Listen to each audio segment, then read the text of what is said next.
bonsoir, chers téléspectateurs, chers internautes de votre site d'information torchedumonde.com.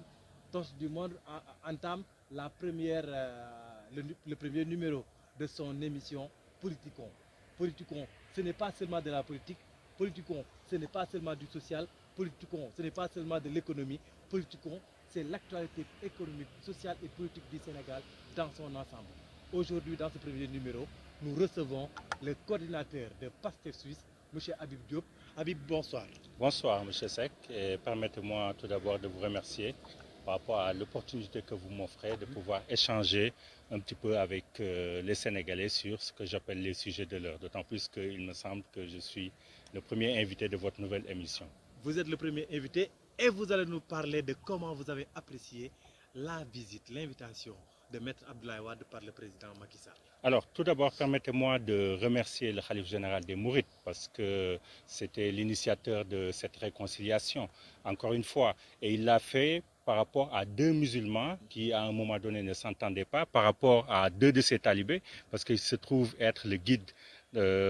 Donc, que ce soit le président de la République Macky Sall, comme aussi l'ancien président Maître Abdoulaye Wade. Mais j'aimerais juste attirer l'attention sur le fait que le calife ne l'a pas fait à des fins politiques. Donc ça, je n'arrête pas d'insister là-dessus, d'autant plus que beaucoup de vos confrères ont relayé comme quoi c'était en quelque sorte, voilà.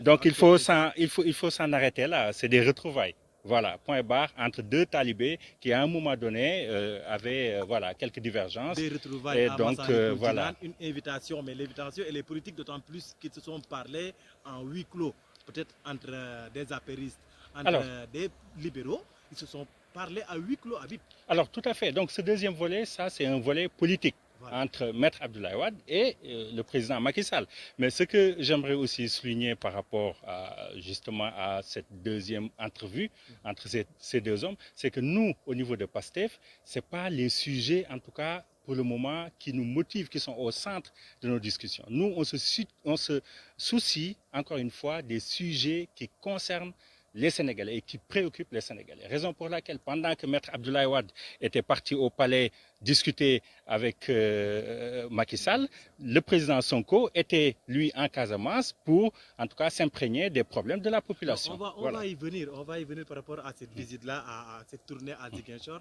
Mais le président Sonko, après avoir fusillé Abdoulaye Wade, Senghor, Abdou Diouf, a entretenu des rapports cordiaux avec Maître Abdoulaye Wade. Et ils étaient les seuls à ne pas aller au dialogue. Aujourd'hui que Wade rejoint Macky, que Wade accepte de retrouver le dialogue, vous n'allez pas cesser le feu comme on dit.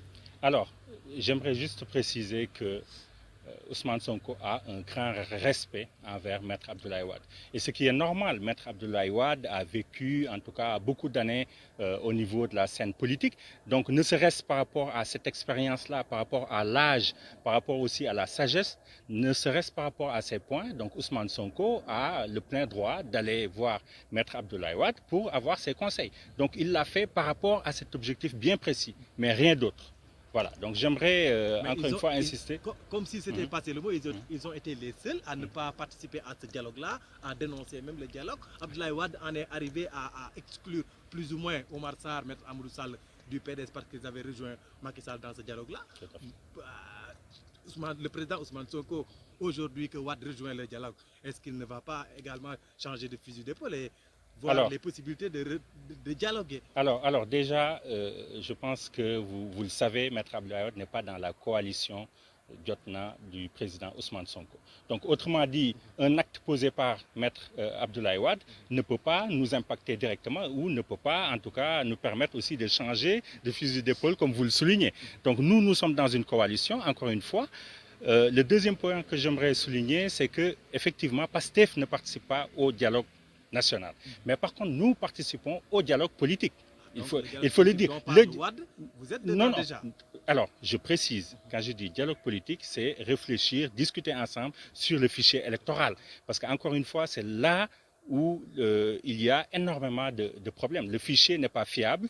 Donc, effectivement, il va falloir qu'on y participe comme on le fait maintenant, activement, pour que ce fichier-là soit fiable et qu'on puisse partir sur de nouvelles élections avec de nouvelles bases. Okay. Voilà. Tout à l'heure, vous avez évoqué la tournée du président Ousmane Sonko à Ziguinchor. Tout à fait. À Ziguinchor, le président Ousmane Sonko a prononcé des mots que les spécialistes ont analysés plus ou moins de manière incendiaire. C'est-à-dire Quand le président Ousmane Sonko dit, je lance un appel, je le cite, à l'Afrique, je lance un appel au Sénégal, je lance un appel à la Casamance. N'est-ce pas là une manière de menacer, de dire à Macky Sall, attention, je fais partie de cette communauté-là qui est en guerre. Alors, non, il faut et attention. de conforter également il Moustapha faut pas... qui disait qu'il était un collaborateur Non, des rebelles. justement, moi je ne vais pas entrer en tout cas sur ce terrain-là qui est quand même un terrain dangereux. Il y a beaucoup qui le pensent. Alors, les gens peuvent, vous savez, on est quand même dans un pays où normalement on doit avoir ce qu'on appelle la liberté d'opinion et d'expression. Donc c'est garanti par la Constitution.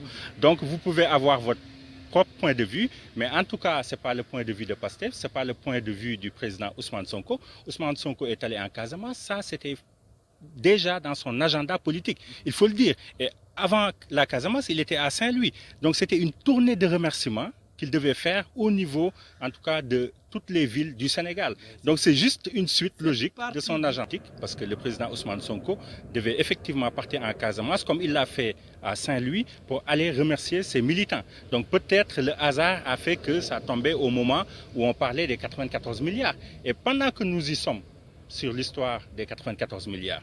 Donc je pense que vous avez pu suivre toutes les sorties, parce que c'est tout un processus qui est en place. C'est tout un processus. Votre leader, il est bavard. Il communique à outrance. Alors, il parle beaucoup. Vous savez, ça c'est encore une fois vous qui le dites, c'est votre point de vue. Quand vous dites qu'il parle beaucoup, etc. Moi, alors, seulement qu'on entend qu'il parle. Voilà.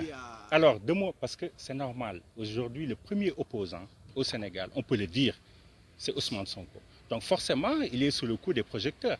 Et pourquoi Ousmane Sonko parle? Moi, je n'utilise même pas, en tout cas, le verbe parler, mais il communique. Il est obligé de communiquer. À outrance. Ça, c'est vous qui le dites, encore une fois. Mais je pense qu'en tout cas, sur le côté communication, il est en train de mener vraiment, en tout cas, une action optimale sur ce point de vue. Et c'est normal que le président Ousmane Sonko communique.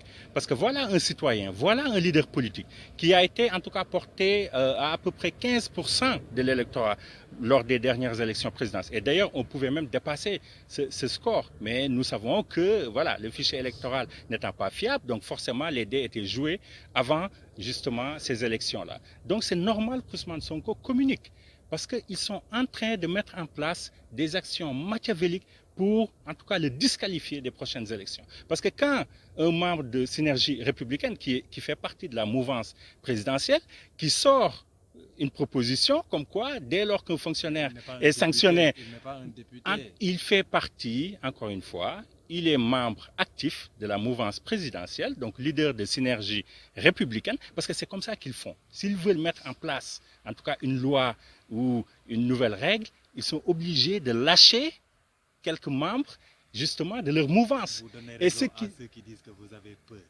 Alors, mais c'est là où, effectivement, je voudrais donner une précision. Ça, encore une fois, je ne sais pas qui le dit, mais nous avons la jeunesse derrière nous, nous avons les personnes âgées derrière nous, nous avons les chômeurs, les cadres, la diaspora, donc pourquoi avoir peur? Donc, nous avons cette capacité de mobilisation et on l'a démontré à maintes reprises. Donc, c'est juste pour revenir sur ce sujet que les Sénégalais doivent être sensibilisés par rapport à ces risques et par rapport à ces propositions antidémocratiques qui peuvent impacter la stabilité du pays. Parce que je ne peux pas comprendre un citoyen, un leader comme Ousmane Sonko, qu'on veut disqualifier parce que, soi-disant, il a été sanctionné administrativement, donc il doit être privé de ses droits civiques. Donc ça, c'est anticonstitutionnel. Et d'autant plus, je rappelle à cette personne qui a proposé justement cette loi qu'il y a ce qu'on appelle le principe de non-rétroactivité des lois au Sénégal. Et c'est marqué au niveau de la Constitution. Comme votre leader, voilà. Vous parlez droit. C'est comme ça que vous vous comportez toujours pour faire vos explications. Alors je vais vous préciser, le droit est à la base de tout. La Constitution est à la base de tout. Et d'ailleurs, au niveau du préambule de la Constitution, il est précisé que la stabilité du pays doit reposer sur la garantie des libertés individuelles, mais aussi le respect de la dignité humaine. Donc, raison pour laquelle, à chaque occasion, on est obligé de se baser sur le droit, sur la Constitution, parce que nous sommes censés être dans un état de droit. Nous sommes censés être dans un état de droit. Vous avez tantôt parlé de la stabilité. La commission d'enquête parlementaire a sorti son rapport, a publié son rapport. Ensuite, elle a suggéré qu'on règle cette affaire-là dans l'amiable. À l'amiable. Voilà. Pourquoi vous, au niveau de PASTEF, vous tirez encore toujours sur la corde raide? Alors, je suis vraiment très content par rapport à cette question, parce que justement, pour revenir justement sur le processus par rapport à cette affaire des 94 milliards, il faut dire que c'est le président Ousmane Sonko seul qui a déposé une plainte. Déjà au niveau du procureur en mai 2018, plusieurs mois après, il n'a pas réagi. Donc, le même Sonko est allé voir le doyen des juges pour déposer une seconde plainte. Et puis récemment, vous avez pu voir qu'il a été convoqué par le doyen des juges. Il a signé le PV, il a même payé la caution. Donc, à partir de ce moment-là, on peut parler d'une ouverture d'information judiciaire. D'autant plus qu'en parallèle, l'article 48 qui régit le règlement intérieur de l'Assemblée nationale stipule que dès lors qu'une information judiciaire est ouverte, la commission d'enquête doit cesser. Et donc, que ce soit ces rapports ou ces conclusions, elles sont caduques et désuètes. Donc, ils peuvent sortir toutes les recommandations qu'ils veulent, ça n'a aucune valeur dès lors que la justice a ouvert une information judiciaire. Et à l'amiable, il faut se poser des questions. Mais pourquoi ils proposent une solution? Tout à l'heure, vous avez parlé de stabilité à Bip. Mais c'est ce que j'ai dit, la stabilité repose sur la justice.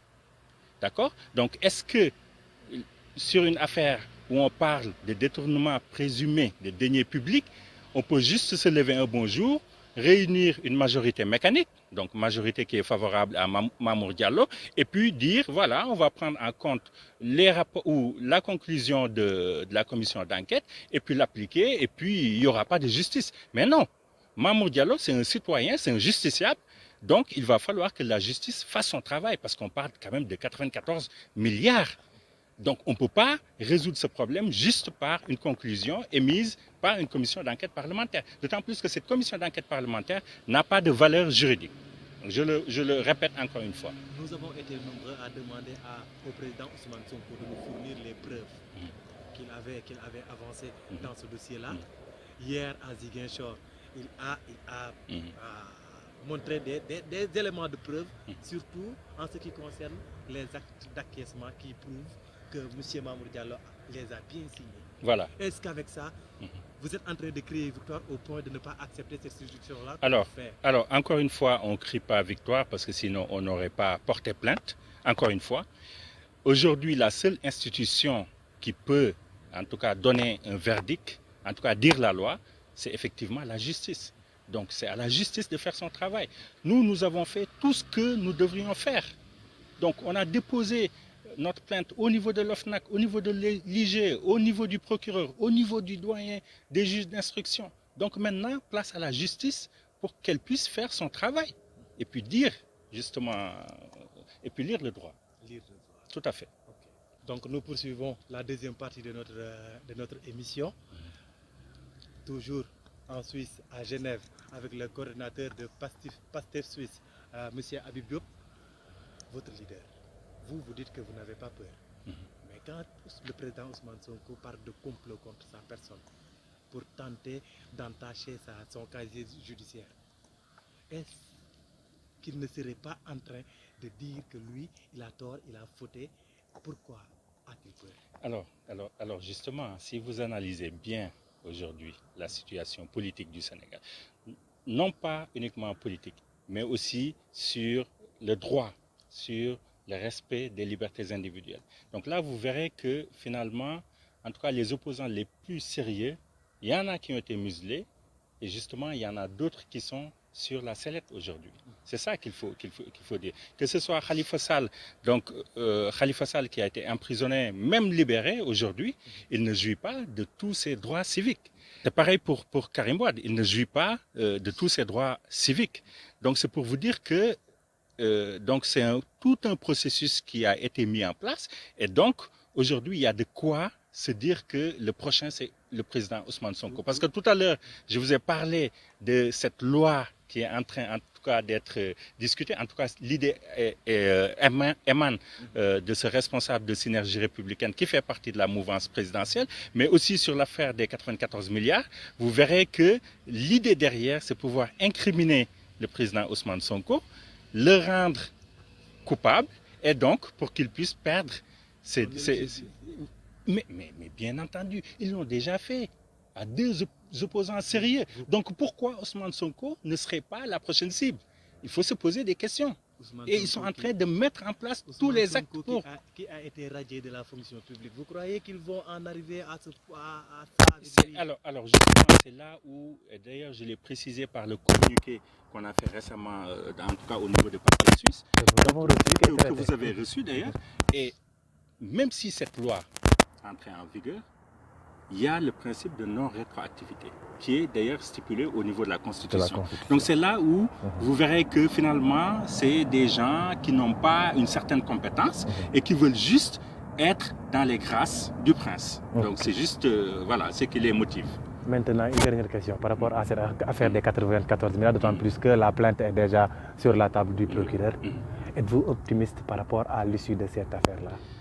Alors, vous savez, nous pouvons continuer, en tout cas, à croire à l'indépendance de la justice. Ça, c'est un principe, en tout cas, qui est aussi stipulé au niveau de la Constitution. Et c'est ce que j'arrête pas de dire. Le Sénégal a un socle solide en matière de bonne gouvernance, mais aussi en matière de justice. Parce que nous avons une bonne Constitution. Après, le problème se trouve au niveau de son application. Donc, c'est les hommes qui appliquent finalement la Constitution et les lois donc y afférentes, qui justement, en tout cas, ne respectent pas leur serment. C'est là où se trouve le problème. Donc, mais nous pouvons rester optimistes. Je pense que quand même dans la justice, il y a des magistrats qui sont vertueux et donc qui vont en tout cas appliquer la loi dans sa rigueur. Donc effectivement, raison pour laquelle d'ailleurs nous avons été voir le doyen des juges pour déposer la plainte et d'ailleurs pour répondre à sa convocation. Donc restons optimistes. Affaire des hydrocarbures. Ousmane Sonko dénoncer la mauvaise gestion ou bien les contrats des hydrocarbures, c'est dans son ADN. Mais bizarrement, il ne parle plus de ces questions-là. Il est plus concentré sur l'affaire Mamour Diallo, l'affaire des 94 milliards. Macky ne vous a-t-il pas eu? Alors, c'est là où je suis d'accord. Parce que vous avez parlé des hydrocarbures. Mais récemment, Macky Sall a fait une conférence de presse pour parler du fer de la Falémé. Donc, c'est pour vous dire qu'il est toujours dans ce registre. Et c'est un registre d'alerte. Il est dans son rôle. Et il veut sensibiliser les Sénégalais par rapport aux enjeux sur les ressources naturelles. Et je l'avais déjà dit, en ce qui concerne le pétrole, donc vous avez certainement suivi le scandale donc, que la BBC a effectivement, et d'ailleurs sur lequel on parle de Petrotim qui a eu en tout cas des concessions alors qu'il n'a jamais eu d'expérience en la matière. Donc ça pose problème, alors que le code pétrolier dit que l'entreprise justement qui doit gérer des blocs pétroliers doit avoir un certain nombre d'expériences en la matière. Donc là déjà, c'est une première violation. Et la deuxième, c'est une règle basique de transparence. C'est que là, on est dans une affaire où le frère du président de la République est mouillé. Donc dans toutes les démocraties du monde... Vous avez les preuves? Dans toutes les démocraties ou bien du monde, vous brandissez les preuves de la BBC? Alors justement, je ne brandis pas les preuves de la BBC, mais ce que je dis par rapport au frère du président de la République, c'est que, en tout cas, il était partie prenante dans cette affaire. Il l'a reconnu. Il était un collaborateur de Franck Timis. Voilà, donc ça c'est un fait que j'évoque. Donc il était partie prenante, il était collaborateur justement de Franck Timis, mais c'est ce que je suis en train d'expliquer. Dans toutes les démocraties du monde, cet état de fait n'est pas accepté. C'est une règle basique de transparence. Que le frère du président de la République soit à ce niveau impliqué à nos ressources naturelles. Et d'ailleurs, je le dis, le président Ousmane Sonko aussi, il est dans ses droits parce que, encore une fois, dans la Constitution, il est stipulé que les ressources naturelles appartiennent au peuple et doivent aussi servir à améliorer les conditions de vie du peuple. Donc, il est dans ses droits. C'est une ressource naturelle qui lui appartient aussi parce qu'il est sénégalais à part entière. Il est également dans son droit d'être un opposant, comme il l'a dit. Mais s'opposer n'est pas seulement dénoncer. Ousmane Sonko avait également évoqué l'affaire de la dette. Aujourd'hui, le Sénégal est dans une situation de tension de trésorerie. Mais c'est clair, mais le président... Est-ce à dire que vous aviez raison? Mais il n'a pas été le seul. Thierno Alassane Sall en avait parlé, Idrissa Seck en avait parlé. Moi je parle Mamadou Lamine Diallo en avait parlé. Alors, moi je parle de mon leader et il me semble que d'ailleurs il était le premier à alerter. Mais à l'époque tout le monde rigolait. Tout le monde disait ouais non c'est pas possible, etc. Et pourtant l'histoire nous a donné raison. Il y a une vraie tension budgétaire. Et d'ailleurs l'État a fait une demande récemment pour que en tout cas les particuliers puissent participer en tout cas au financement de ces actions ou au financement de son budget. Je pense que là, l'État demande quelque chose comme 50 milliards de francs CFA. Donc c'est pour vous montrer que les caisses sont vides. Ça, c'est le premier point. Mais le deuxième point, c'est que le président Macky Sall ne veut pas le dire, mais on tend vers ce qu'on appelle une politique d'austérité. Mais il ne veut pas le dire. Et une autre contradiction, le taux de croissance du Sénégal, il est à combien de pourcents? Il est aux alentours de 6%. Mais malgré cela, on vit dans des difficultés financières. Une personne lambda vivant au Sénégal ne ressent pas ce taux de croissance de 7%, alors qu'en France, quand on a un taux de croissance d'1%, ils sont satisfaits. C'est de bonnes performances, les signaux sont au vert. Et la population le ressent, ressent au niveau de la création d'emplois, etc. Mais qu'est-ce que ça veut dire? Ça veut dire tout simplement que le Sénégal a une économie fragile. Nous avons ce qu'on appelle une économie qui est extravertie. Parce que les richesses, malheureusement, ne nous appartiennent pas. Ceux qui investissent, les grands industriels, c'est des étrangers. Donc, il y a ce qu'on appelle la fuite des capitaux. C'est de l'économie extravertie et raison pour laquelle le président Ousmane Sonko, dans son projet Jotna, il propose ce qu'on appelle le patriotisme économique pour supporter... Il propose ou propose? Parce que la présidentielle est déjà derrière nous, M. Diop. Mais la présidentielle est derrière nous, mais par contre, nous avons émis de bonnes propositions, en tout cas des propositions qui sied par rapport au développement du Sénégal. Donc c'est des propositions que nous gardons, et y compris ce patriotisme économique. C'est vraiment pouvoir, en tout cas, supporter les capitaines d'industrie, les rendre compétitifs, les agriculteurs, les subventionner, les aider à s'organiser, à avoir des coopératives pour qu'ils soient compétitifs. Aujourd'hui, tous les pays développés le font, ils subventionnent leurs agriculteurs. Donc voilà, c'est vraiment en tout cas une règle basique, encore une fois, et ça montre que vraiment nos gouvernants manquent un peu de vision. C'est vous qui le dites, il manque de vision. Il manque de vision. Il manque de vision. Est-ce la raison pour laquelle aujourd'hui on assiste à une flambée des prix des denrées avec le ciment, le carburant, les denrées de première nécessité? Mais vous l'avez dit vous-même. Donc vous l'avez dit vous-même, je pense que l'inflation est extraordinaire. Tout le monde le ressent. Les locataires, le consommateur lambda, l'agriculteur, tout le monde, le commerçant. Le Sénégal de la diaspora que vous êtes. Comment il le vit? Mais je pense que vous pouvez faire le lien. Parce que quand, au niveau du Sénégal, ils ressentent justement cette conjoncture, ils ressentent justement, en tout cas, toutes ces difficultés par rapport effectivement aux denrées de première nécessité, etc. Nous, on joue notre rôle de support. C'est ce qu'on a toujours fait. Je rappelle que l'année dernière, la diaspora, en tout cas, a envoyé aux alentours de 1000 milliards de francs CFA au niveau du Sénégal. Donc, nous représentons un levier prépondérant pour le développement du pays. Donc, forcément, si le pays va mal en termes économiques, nous le ressentons. Et forcément, notre capacité d'épargne, si je peux le dire comme ça, est réduite. Parce que nous sommes obligés de supporter davantage nos familles qui sont restées au Sénégal. Quand vous supportez ces familles et que vous entendez à partir d'ici que les dernières pluies ont impacté la mobilité des populations, ont même retardé l'ouverture des classes dans certaines localités, cela fait quoi? Mais ça me sidère. En tout cas, cette situation, d'autant plus que c'est une situation qui dure depuis plusieurs années. Donc, tous les gouvernements qui se sont succédés jusque-là ont échoué, malheureusement. Et pourtant, en 2012, il y avait le programme décennal, justement, qui visait à avoir ou à proposer une solution durable par rapport au problème d'inondation. Et d'ailleurs, 700 milliards ont été budgétés par rapport à ce programme décennal. Mais malgré ces centaines de milliards, aujourd'hui, comme vous le dites, vous l'avez constaté, aujourd'hui, le problème demeure.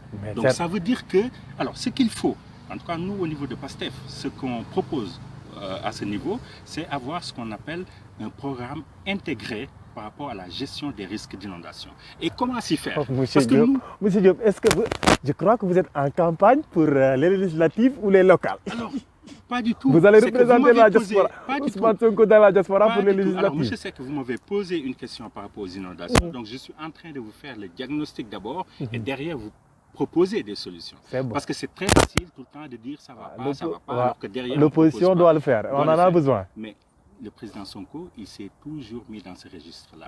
Il a sorti un livre qui s'appelle Solutions. Donc le président Sonko, ça a toujours été, en tout cas, sa façon de faire de la politique. Et d'ailleurs, c'est une nouveauté, c'est une innovation. Parce qu'il sort un livre en faisant le diagnostic, donc l'état des lieux sur tous les domaines, et en face de chaque diagnostic, il propose des solutions. Et justement, sur les solutions par rapport aux problèmes d'inondation, c'est des solutions qui sont assez simples. Il faut mettre des systèmes de drainage performants. Mais il n'y a pas que ça. Il faut déjà faire ce qu'on appelle la cartographie des risques, en tout cas des zones qui sont à risque. D'abord, ça c'est la première étape. La deuxième étape, c'est comment le prévenir en mettant en place des systèmes de drainage dignes de ce nom, en mettant en place des cuves de récupération. Mais ce n'est pas tout. En sensibilisant aussi la population. Parce que on a beau mettre en place des systèmes de drainage performants, mais si derrière les canaux sont obstrués par des déchets de toutes sortes, parce que justement les populations n'ont pas conscience de l'impact, ça ne marchera pas. Donc il y a cet aspect, en tout cas, sensibilisation aussi de la population par rapport aux enjeux, les mentalités, l'état d'esprit, etc. Et le troisième volet qui est un volet important, c'est aussi, en tout cas, consolider ou optimiser les capacités et les ressources par rapport aussi aux prévisions météorologiques. Parce qu'il va falloir qu'on soit au point à ce niveau pour pouvoir prévenir justement les risques par rapport aux inondations. Prévenir les risques par rapport aux inondations, mais prévenir également ces cas de décès qui sont enregistrés à cause d'un manque de paratonnerre. On en a parlé. L'État a dit qu'on en a assez, mais on a constaté que la foudre a fait des dégâts cette année et vous en avez entendu parler. Les pluies également ont fait des dégâts. Vous avez fait vos propositions, mais parlez de mentalité. Est-ce que en amont, on ne devrait pas d'abord parler de renforcement de l'éducation d'abord, l'éducation de ces enfants-là qui vont grandir et qui vont demain porter le pays. Mais tout à fait, c'est la base. L'éducation, c'est la base. On ne peut pas bâtir un pays sans avoir un système éducatif performant et digne de ce nom. Et d'ailleurs, c'est ce que je le dis. C'est tout un processus. Quand on est dans un pays, on est citoyen. Ça, c'est la première étape. Mais la deuxième étape, c'est aussi faire de telle sorte que ce citoyen devienne ce qu'on appelle un patriote. Ça, c'est important. On le néglige, mais c'est important. Et ça part au niveau du programme de l'éducation nationale qu'on propose. Donc effectivement, sensibiliser en tout cas les élèves, les étudiants par rapport au civisme, par rapport au patriotisme, c'est en tout cas primordial pour avoir un pays en tout cas développé et durable et digne de ce nom.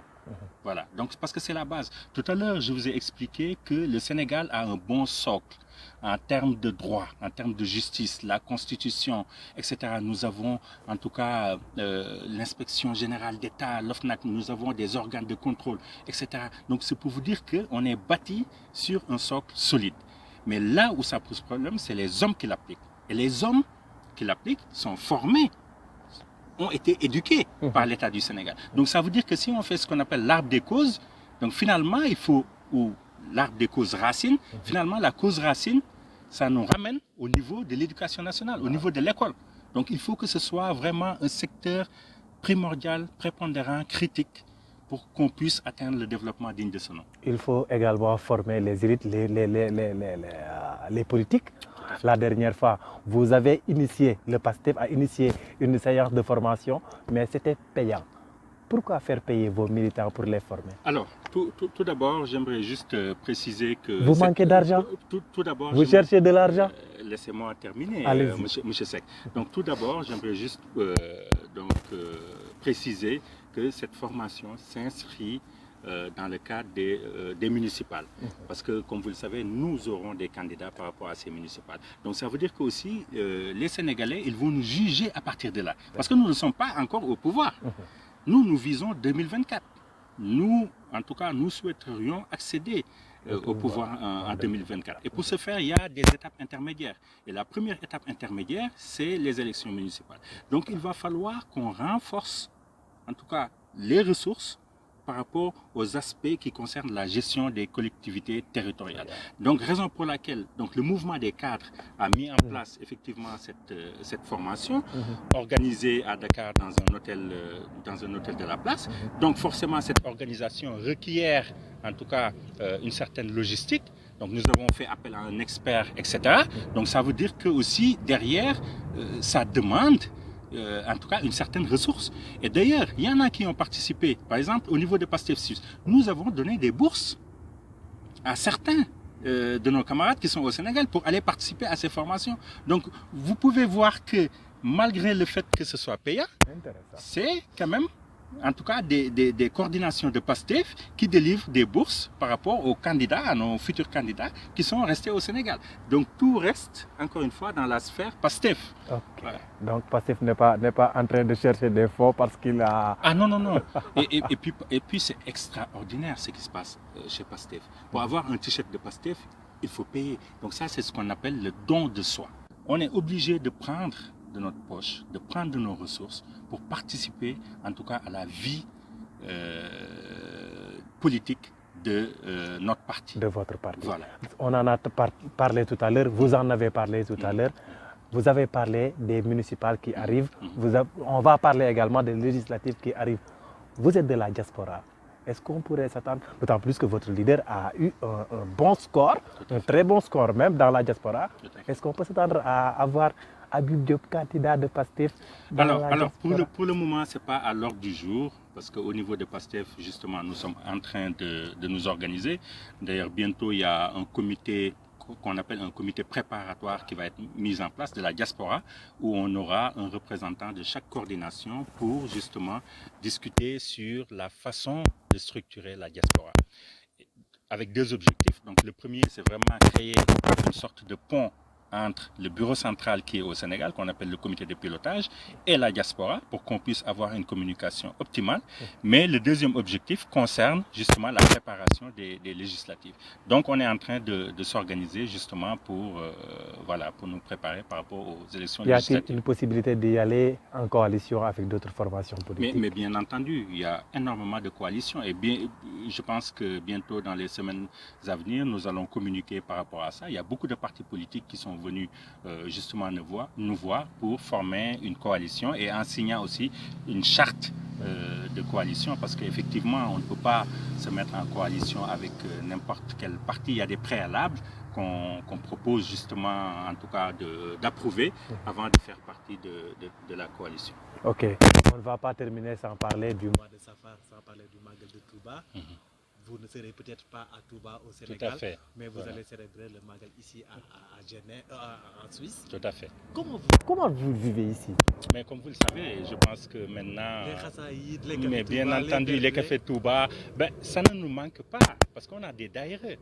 Vous pouvez aller dans les grandes villes de Suisse, donc il y a des daïres mourides qui sont en place. Des Touba, Genève. Mais bien entendu. Et d'ailleurs, moi j'ai reçu récemment l'invitation par rapport au Magal organisé par justement le daïre de Genève, mais aussi à Lausanne, c'est pareil. En tout cas, on va y célébrer aussi le Magal. Donc ça se célèbre maintenant partout, dans tous les pays. Et il y aura des Khassaïd, il y aura du café Touba, il y aura des Bernais, comme on dit. Donc effectivement, nous allons le vivre comme si on était au Sénégal. Merci Habib Diop, c'était ma dernière question. Merci, chers téléspectateurs.